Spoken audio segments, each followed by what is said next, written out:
Kryeministri në detyrë Albin Kurti sërish ka refuzuar të flasë për konsultimet për formimin e qeverisë së re.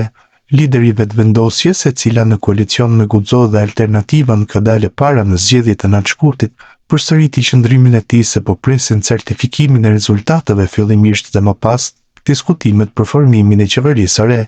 Lidhur me këtë, Kurti u pyet të hënën pasi mori pjesë në aktivitetin i Agjencisë për Barazi Gjinore në shënim të 8 marsit, ditës ndërkombëtare të gruas.